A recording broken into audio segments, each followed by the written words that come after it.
Good morning to all you American patriots. Welcome to the 319th consecutive Friday Assembly of the East Valley Red Friday Patriots. Thank you for attending today, and thank you for demonstrating your support for the mission of Red Friday. You know, I hope all of you folks enjoyed last week's Independence Day, celebrating America's 249th anniversary. I can only imagine what next year will have in store for us. Our nation will celebrate its milestone 250 years of existence. That will mark America's semi-quincentennial anniversary. And what a feat that will be. You know, if we reflect back on history, some countries evolved significantly over time with changes in their borders, changes in governance, changes in identity. And in many cases, some of those countries have been occupied during their existence. Now, I've done a little research, and I've determined that there are only two countries that, effective next year, have existed for 250 years or longer based on the common definition of a nation being a sovereign state, having experienced no foreign rule, with stable geographic borders, and a single form of government with continuous self-governance. The two countries that fit this criterion are San Marino, which is often cited as the world's oldest republic. San Marino has maintained continuous self-governance since 1749, despite its small size and proximity to Italy. And the second country being the United States of America. Since its founding in 1776, the United States has been a sovereign state. The United States has experienced no foreign rule. The United States has maintained stable and growing geographic borders, and the United States has maintained a single form of government, a constitutional federal republic working under principles of democracy with continuous self-governance all the while. In fact, the United States has greatly expanded its borders with the purchase of the Louisiana from France in 1803, the Alaska Purchase from Russia, 1867, which substantially increased the size of the U.S., I might add, and the annexation of Hawaii in 1898. In 1848, the U.S. acquired various territories from Mexico, including Tejas, California, and the Gadsden Purchase of 1854, which added present-day southern Arizona and southwestern New Mexico to the United States borders. Additionally, in 1898, the U.S. gained territories like Puerto Rico, Guam, and the Philippines following the Spanish-American War. Think about that for a moment. 250 years as a sovereign state with no foreign rule, stable geographic yet expanding borders, and a single form of government with continuous self-governance dating back to 1776. There is no doubt that this country has been tried, and it has been tested, and it has been threatened, and it's had its share of internal strife. But America has never strayed from the principles laid out by that document created by our founding fathers, the Declaration of Independence, which was followed shortly by ratification of the United States Constitution, which became the framework for the United States government. All the while, these past 2.5 centuries, this fragile government has been protected by our uniformed services from those who wish to dismantle one of the few remaining pillars of freedom and liberty. You know, that's something Americans can hang our hats on. That's truly something for all of us to be immensely proud of. Let's take a moment and enjoy a patriotic song dating back to the Civil War. I think it is probably one of America's greatest patriotic songs ever. These particular words have often cited some rebellion, but the song is truly an absolutely beautiful song, and here will be our United States Army Field Band performing the Battle Hymn of the Republic, lyrics by Julia Ward Howe.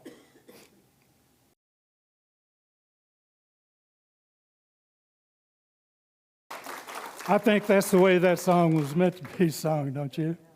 Join me in the pledge, please.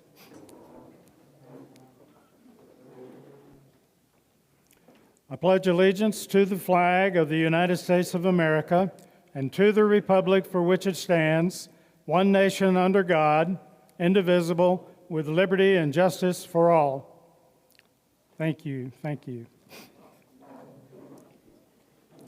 I want to take this opportunity to introduce a first-time guest with us. This particular gentleman is the guest of Leroy McKimmey. He lives right across the street from Leroy, unfortunately, and he doesn't have a dog.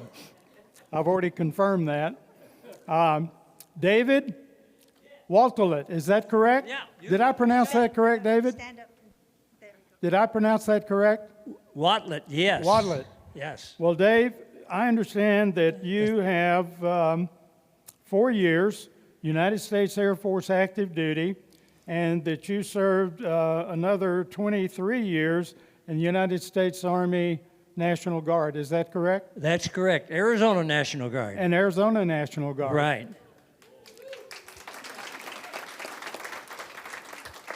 So you've got 27 years of total service, correct? Well, they claim I was also in the Army in Texas also, Army National Guard, and transferred out here. Okay. So I got a total of 30 years altogether. 30 years. Yeah. Superb. Now, I'm concerned here, David, because you did not list the Texas National Guard. Why is that? You see me and this lady right here are both native Texans. No, I was stationed in Austin. Yeah. You were in Austin? Yes. You were at headquarters, 49th AD. Camp Mabry. Camp Mabry, absolutely. Been there countless times. Yep. Well, I will tell you, we are certainly glad to have you join us today. And if you need a ride, you call me if you're worried about Leroy picking you up. Come back and join us anytime, Dave. Thank you very much. Appreciate it. I also want to take a moment, and I see that Kelly McDonald and Karen Confederik have returned after attending the annual week-long Daughters of the American Revolution Continental Congress Conference in Washington, D.C. Glad to have you ladies back. In fact, they stayed after the conference to walk the D.C. Independence Day Parade. I'm sure many of you, I know we did, watch that on TV. Now, Kelly advised that as part of their Continental Congress activities, the Apache Trail Chapter representatives in attendance helped the National Park Service clean up the mall around the World War II Memorial. So thank you, ladies, for volunteering to assist in that task. And they also attended the patriotism luncheon that included a presentation on the history of the national anthem. Additionally, they attended National Defense Night that highlighted award winners and also highlighted the 688 Central Postal Directory Battalion, women of World War II fame. And apparently they had key personnel that produced and directed that movie, to include Colonel Edna Cummings, U.S. Army retired, and Master Sergeant Elizabeth Helm Frazier, U.S. Army retired, as honored guests for that particular banquet. I don't know if you're aware of this, but the 688 up until May had only 2 living survivors of that particular unit. And in May, one of those passed away, leaving only 1 survivor of the 688. And that's Fanny McClendon. And I have, hopefully, the honor. Fanny is 104 years old now. I have the honor tomorrow of meeting her. That group, the 688, was awarded the Congressional Gold Medal, and deservedly so. Then, for the 4th of July parade, Karen and Kelly walked the entire parade route with the DAR group in 90-degree weather and humid, holding one side of 3 different flags that were in the process for DAR. And I asked them, and I have yet to be given an answer on this, a legitimate answer, why they came back without a suntan. Well, to culminate their Independence Day experience, they watched the B-2 bombers fly over, and this was followed by the D.C. fireworks display, which I'm sure, again, many of you watched on TV. That was an absolutely awesome display. I would have loved to have been there in person for that. But ladies, welcome home. Congratulate you on a job well done in representing the Apache Trail Chapter, National Society, Daughters of the American Revolution. Thank you.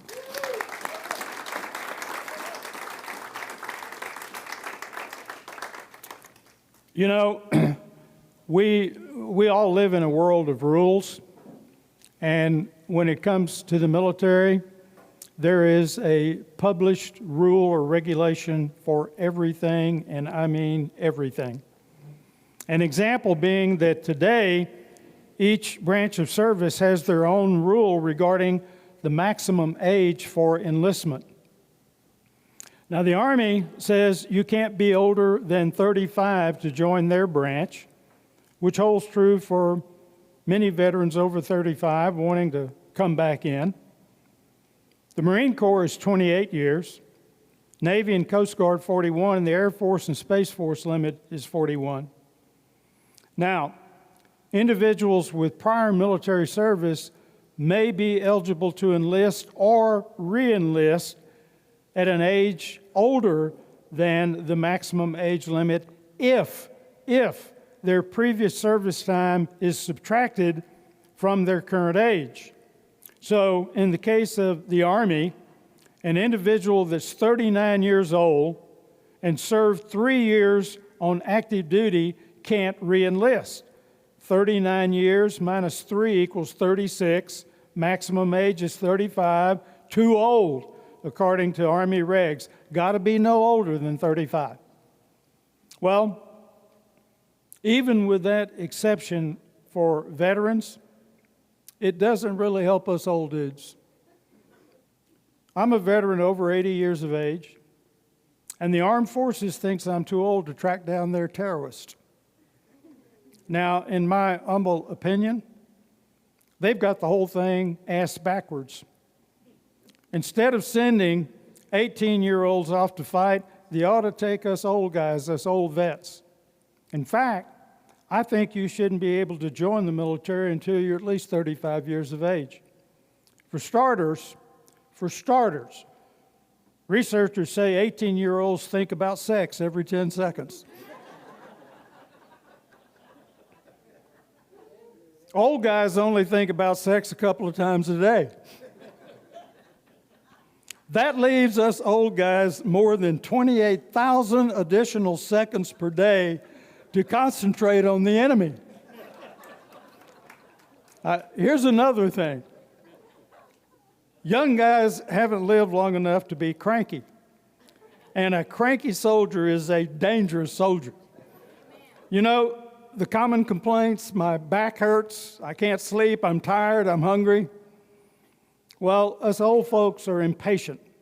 And maybe letting us inflict a little pain on some jihadist that desperately deserves it will make us feel better and shut us up for a while. Here's something else. An 18-year-old doesn't even like to get out of bed before 10 a.m. Old guys always get up early to pee. So what the hell? Besides, like I said, I'm tired and I can't sleep, and since I'm already ready to get up, I may as well be up, raining hell on some fanatical SOB. And think about this. If captured, we shouldn't and couldn't spill the beans because we'd forget where the hell we put them.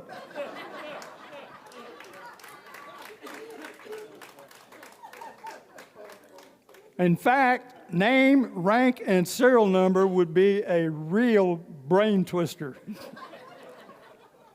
Now, of course, us old vets would have to go through basic training again for a tune-up, but boot camp would be easier for old guys. You know, we're used to getting yelled at. We're used to soft food. We've also developed an appreciation for guns. We've been using them for years as an excuse to get out of the house away from the mama-doos. However, they could definitely lighten up on the obstacle course in basic training. I don't think any soldier that's been in combat ever saw a single 20-foot wall with a rope hanging on one side.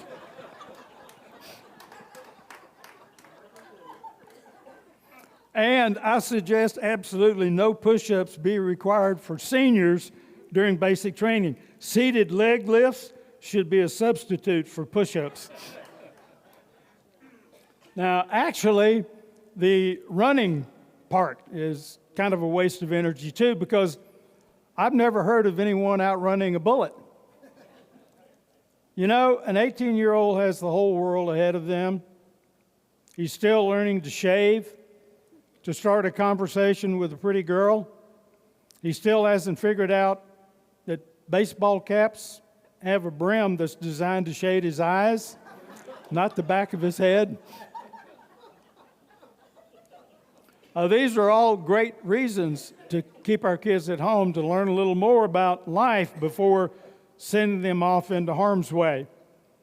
So let us old guys track down those dirty, rotten, coward terrorists. The last thing an enemy would want to see is a couple million pissed off old farts with attitudes and automatic weapons that know that their best years are already behind them. Hey, you know, another thought, how about recruiting women over 50 in menopause? You think men have attitudes? Oh my God. If nothing else, dispatch them to our southern border. They'll have it secured the very first night. Now, if you agree, send a letter to your congressional representative and get them on board. It'll give them something to do.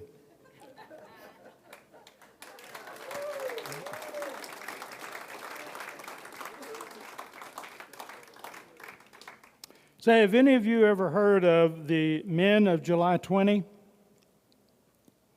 Anybody? Well, allow me to share with you a story of historical significance, which began on this date 81 years ago, July 11, 1944. during World War II,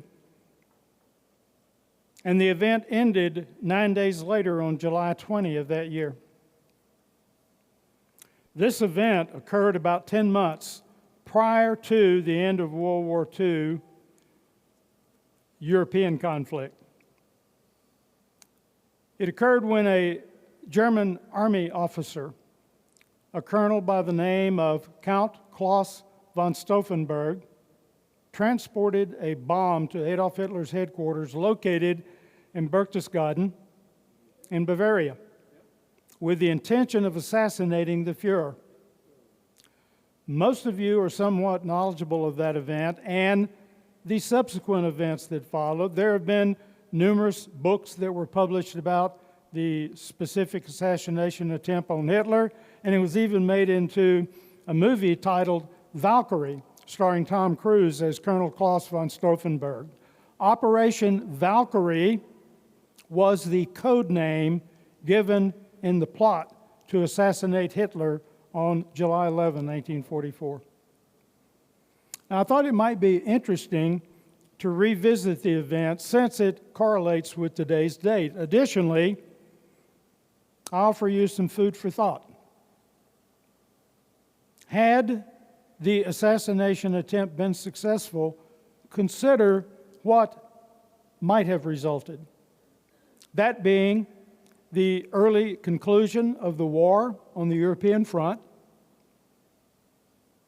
And you see, from May 1944 to May 1945, that is when the European conflict ended, estimates suggest that approximately 1.5 to 2 million military personnel and civilians died throughout Europe. 1.5 to 2 million in that one-year time frame. This period included intense fighting on both the western and eastern fronts, as well as the Mediterranean and Balkan regions of southeastern Europe.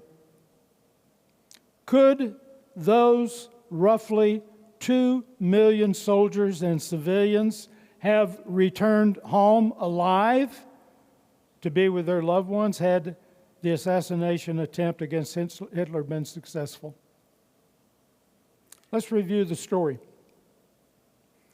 As the war started to turn against the Germans and the atrocities being committed started to intensify on orders of Hitler's regime, there were a growing number of Germans, both military leaders and civilians, who began conspiring to assassinate Hitler. Certainly, the masses were unlikely to turn on Hitler because they placed their lives and their future in his hands. So it was up to the men close to Hitler, German officers, to kill him. And the plot began.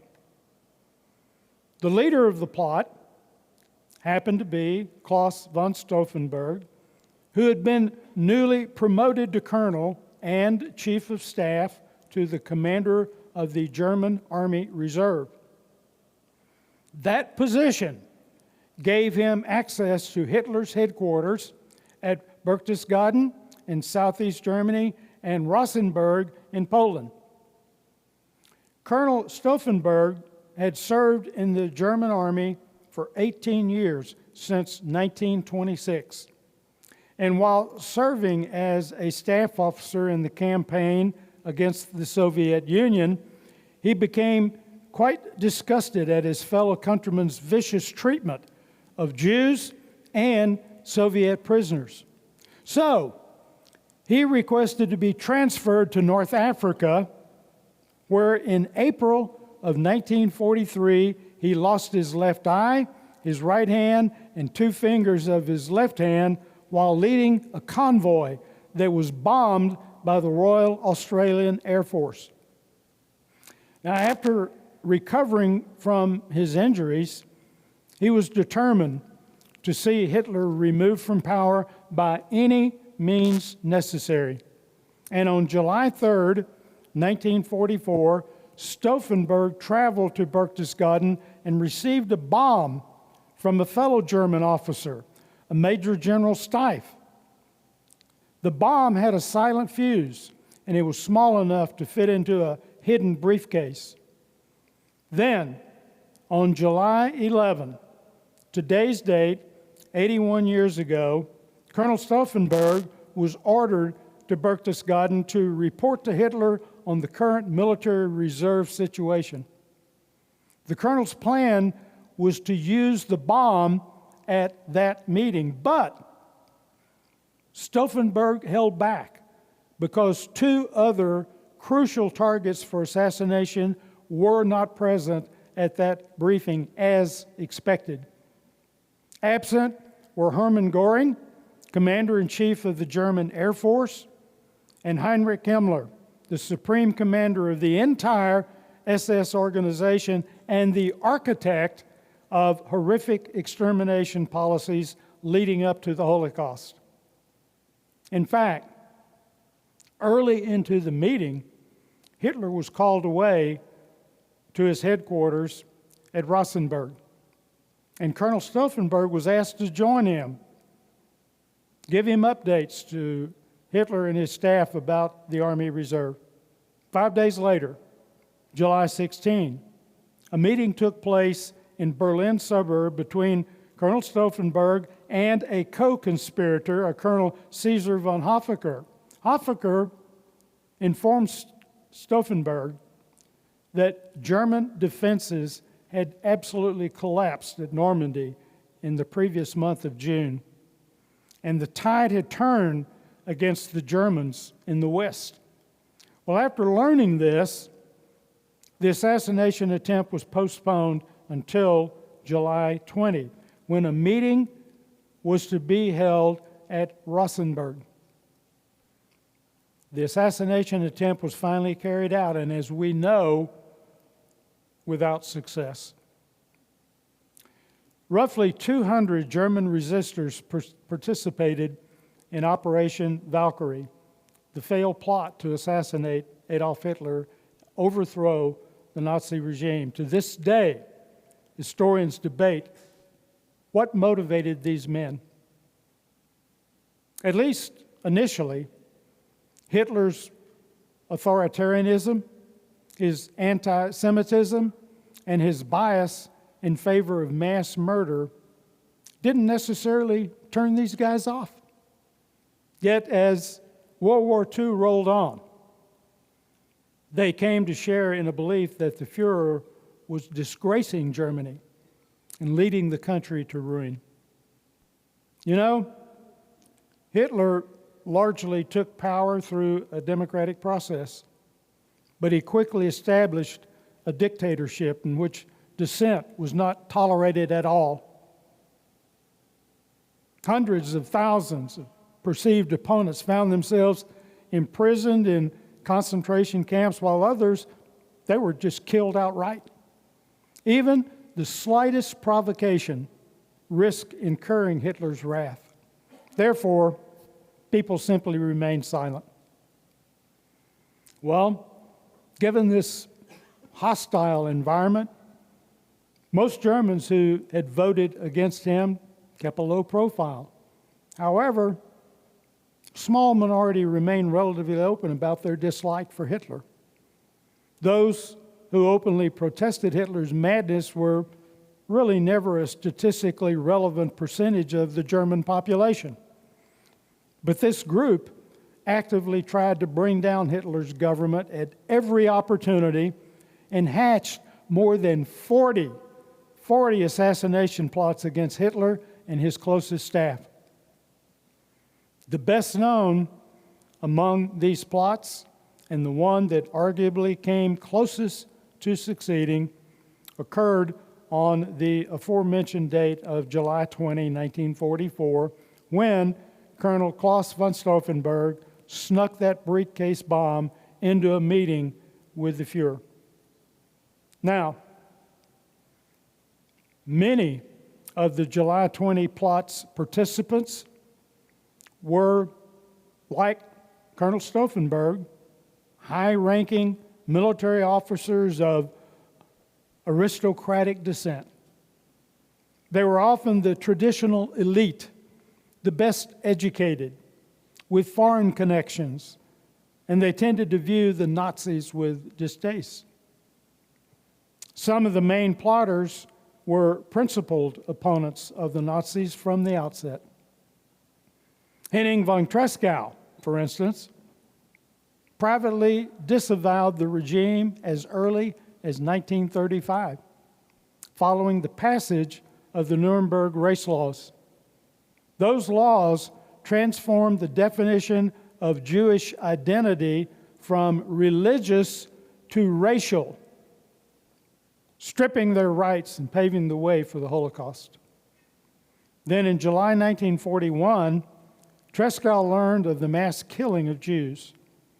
At that moment, he dedicated himself to deposing Hitler, forming a cell that initiated several assassination attempts, culminating in Operation Valkyrie. It was a question of personal honor and the need to prove to the world that there were Germans who had tried for years to bring the killing and the destruction to an end.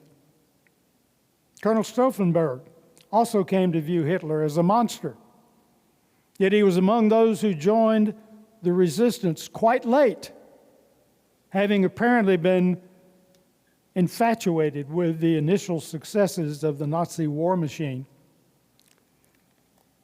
During the 1939 invasion of Poland, Colonel von Stauffenberg wrote that, quote, "The inhabitants are an unbelievable, disorderly mob who would only be comfortable under the whip, and that the thousands of prisoners of war would be good for our agriculture." In an implied sign of support for the regime, the colonel even was married wearing a steel military helmet and then honeymooned in fascist Italy. Now, it's important to know that a few of the assassination plotters committed horrific war crimes themselves. They were no angels. Wolf Heinrich von Helldorf, Berlin's police chief, was notorious for harassing and extorting Jews. Arthur Neba commanded a mobile death squad that murdered tens of thousands of Jews in territory conquered from the Soviet Union. And General George Thomas was a driving force behind the so-called Hunger Plan, which aimed to starve to death millions of Soviet civilians. Edward Wagner was perhaps worst of all. Wagner was described as a leading mass murderer, responsible for all sorts of atrocities, including the ghettoization of Jews and the starvation of Soviet prisoners. Wagner advocated for the siege of Leningrad, in which at least 600,000 civilians died, mainly of hunger and cold.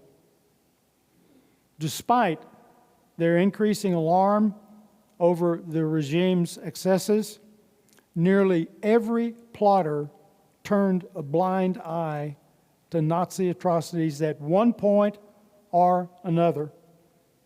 Even Henning von Tresckow oversaw the wholesale destruction of villages on the Eastern Front. So, the overthrow of Hitler's Third Reich by those who plotted his assassination was not a unanimous uprising of the conscious, as one might think. The July 20 coup was about perceived German national interest and how to pursue them. To their credit, the plotters wanted to end the war. They also wanted to put a stop to military rule. They tapped politicians and other civilians to take over the reins of government. Perchance there was a successful elimination of Hitler and the regime. However, there were some members of the plot who opposed a transition to democracy. They preferred instead a semi-authoritarian state and wanted to keep some annexed territories. Greed, indeed. By mid-1944, as the Americans and the British closed in from the west, the Soviets closed in from the east, a new motivation emerged, that being to save the homeland from complete destruction. There was no longer any hope of avoiding military occupation by the Allied powers. No question of seizing power and holding on to it. No question of any political perspective for the plotters, even if they succeeded. They simply wanted to prevent the invasion of Germany and halt all the killing. But they never got a chance to enact that vision, because on July 20, 1944, Colonel Stauffenberg placed an explosive-laden briefcase close to Hitler during a meeting at the Wolfslier military headquarters in present-day Poland, then left the room under the pretext of a phone call. The subsequent blast mortally wounded a stenographer and 3 officers, but Hitler emerged barely scathed because one of the officers that was killed had moved the briefcase so as to get a better view of a map on the table. Hitler's pants became shredded by the blast, and he suffered a perforated eardrum, but he was alive. Stauffenberg assumed Hitler was dead, and he immediately flew back to Berlin to launch a planned uprising to overthrow the regime. However, when it became clear that Hitler had survived, the coup attempt fell apart. In fact, Colonel Stauffenberg was betrayed by one of his own co-plotters and was executed that same night, though not before shouting, "Long live Holy Germany," as he faced down that firing squad. One of the plotters was quoted as saying that Stauffenberg was the wrong man for the job, but no one else had the guts to carry out the plot. In the following weeks, the Nazis put to death nearly all 200 of the remaining plotters, in some cases brutally stringing them up on meat hooks. The assassination attempt also triggered a crackdown on thousands of others who allegedly opposed Hitler's Third Reich. Caught in the dragnet was Erwin Rommel, the popular general who was forced to commit suicide despite very little evidence that he had participated in the conspiracy. A few lucky plotters survived the war, the last of whom died in 2013 at age 90 in Munich. His name was Edward Heinrich von Kleist. And von Kleist, as a young 22-year-old lieutenant, was involved in the 20 July 1944 plot and had actually volunteered to kill Hitler with a suicide vest. Following the failed assassination attempt, he was sent to a concentration camp where he remained until the end of the war. All of the plotters, known as the Men of July 20, were originally considered traitors by a large segment of the German population, but they eventually transformed into heroes in the public eye.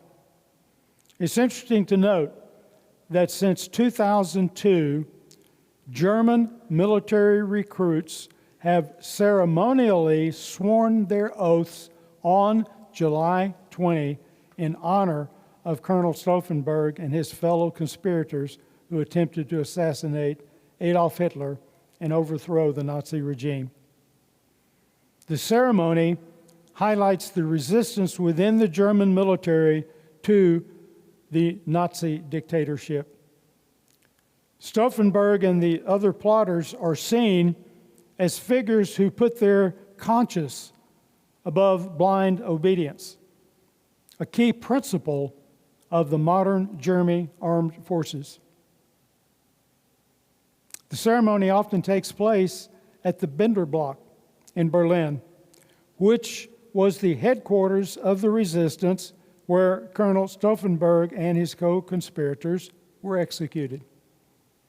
The tradition helps reinforce the Army's ties to the German Constitution and the ideal of citizens in uniform who are obligated to protect the dignity of all human beings.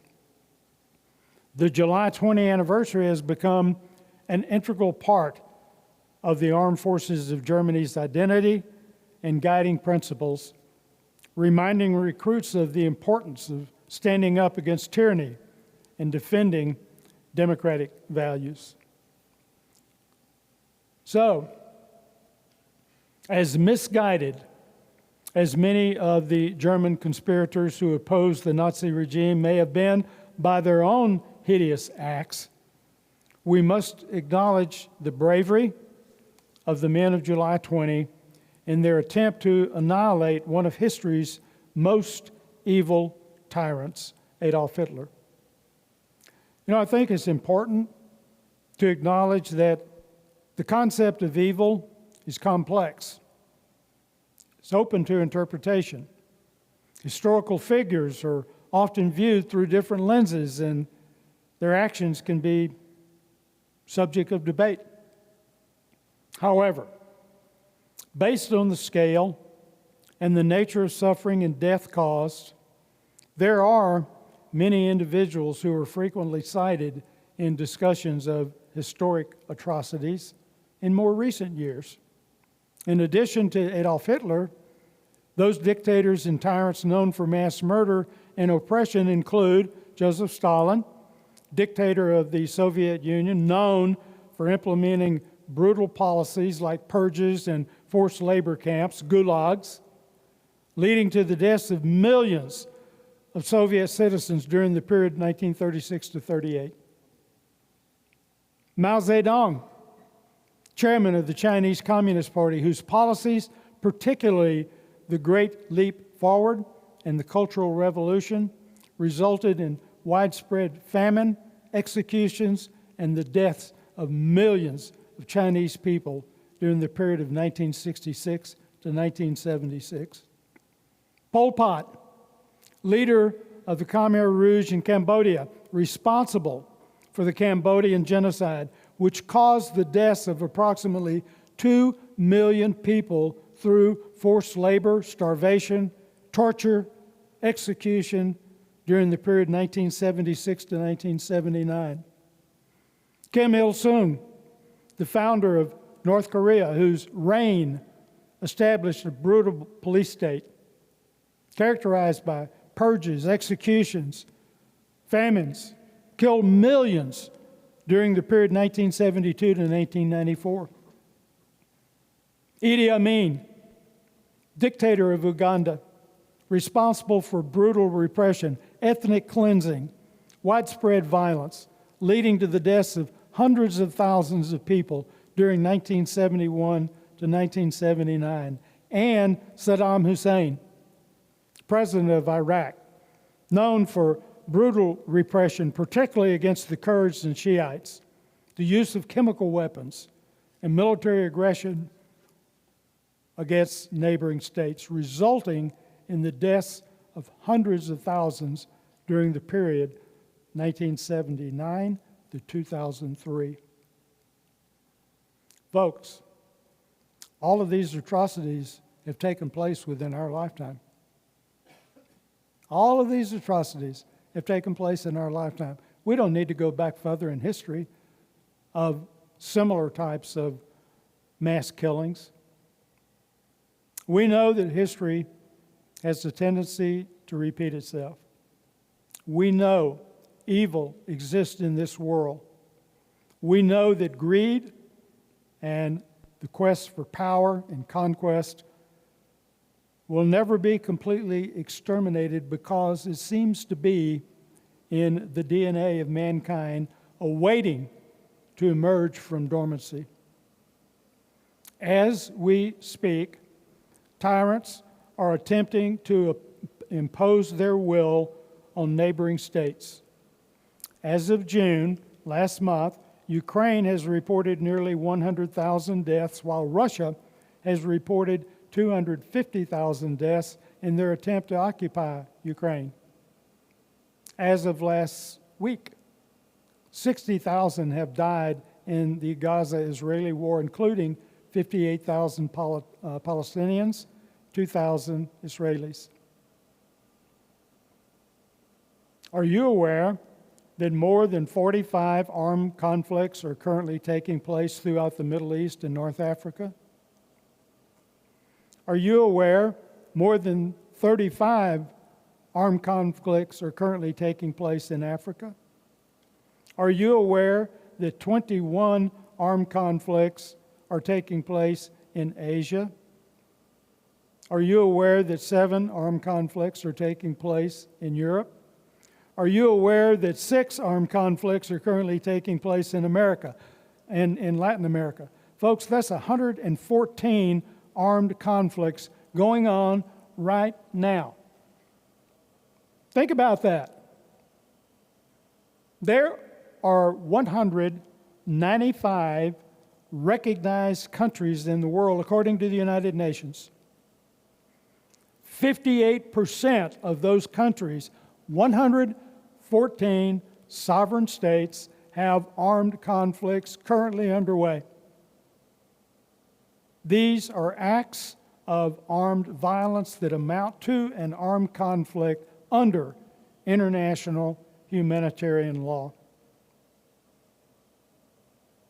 Maybe it's time for more Count Klaus von Stauffenbergs to step up to the plate and attempt to rid the world of these tyrants. I'll close with these words. God help those who might be the target of any tyrant who wishes to conquer a people by use of the sword. And God be with the United States in her commitment to stand with her allies and prevent such mass atrocities and oppression. To our guests, thank you for joining us today. We sincerely appreciate, Dave, your attendance today, and hope you'll come back to share in our camaraderie and support for our mission of Red Friday. Please know you'll always be welcome. And as a final reminder, let's not overlook the importance of our Red Friday mission to keep our deployed war fighters in our thoughts and prayers and to continue to support those fine men and women. Please enjoy your weekend.